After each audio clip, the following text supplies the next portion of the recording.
President Biden dedicated the first 12 minutes of his State of the Union address to this crisis. He also laid out his domestic agenda, highlighting areas where he hopes to find bipartisan support. And CBS 2's Kyle Fincham joins us now with the latest on his speech and also the latest on what's going on in Ukraine.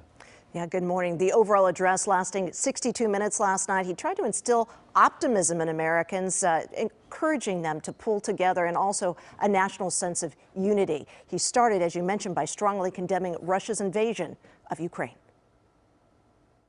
He thought he could roll into Ukraine and the world would roll over. Instead, he met with a wall of strength he never anticipated or imagined. He met the Ukrainian people. Some members of Congress wore blue and yellow supporting Ukraine. Lawmakers also stood and cheered for the Ukrainian ambassador to the U.S. Last night, the president announced the U.S. would join allies in closing off American airspace to Russian flights to try and further isolate Russia and squeeze its economy.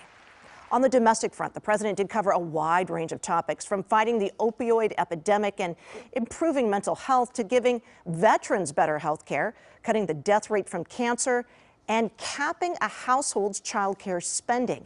He also addressed rising gun violence across the U.S., but he countered calls from some within his own party to defund the police, saying the answer is to fund police with resources and training.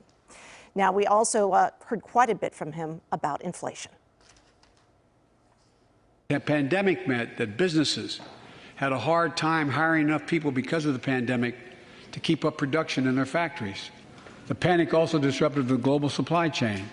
Factories close.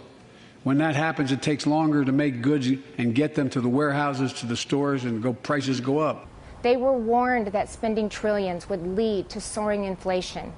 They were told that their anti-energy policies would send gas prices to new heights, but they plowed ahead anyway. And that was Governor Kim Reynolds there, who delivered the Republican response. She countered by saying the U.S. is dealing with runaway inflation, rampant crime, she said, and she cast the Republican Party as a party of families that, amongst other things, pushed for in-person learning for children.